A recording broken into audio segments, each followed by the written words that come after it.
الصلاة والسلام عليك يا رسول الله صلى الله عليه وسلم. أعوذ بالله من الشيطان الرجيم. بسم الله الرحمن الرحيم.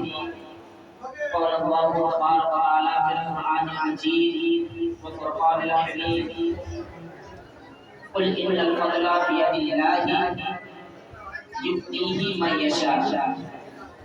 صدق الله مولانا علي العظيم وبلغنا رسوله الامين المدين الكريم ونحن على ذلك من الشاهدين والشاكرين والحمد لله رب العالمين.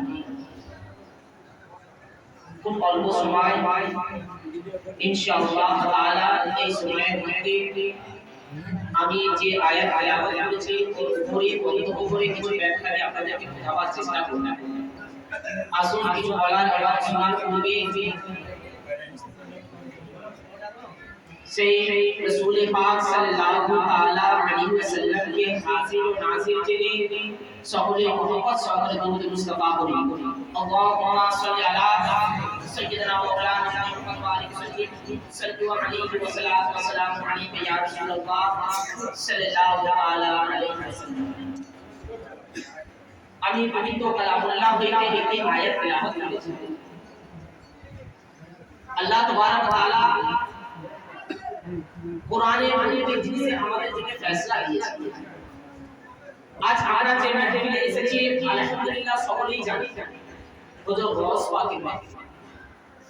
হুজুর গৌস পাকের মাহফিলে হুজুর গৌস পাকের গোলামরা এসেছে। হুজুর গৌস পাকের দিল ও জান দিয়ে মাননে ওয়ালারা এসেছে। আজ এখানে হচ্ছে আমাদের সার্চ করা দরকার আছে আমরা কতটা রাসূল পাকের গৌস পাকের গোলাম হতে পেরেছি।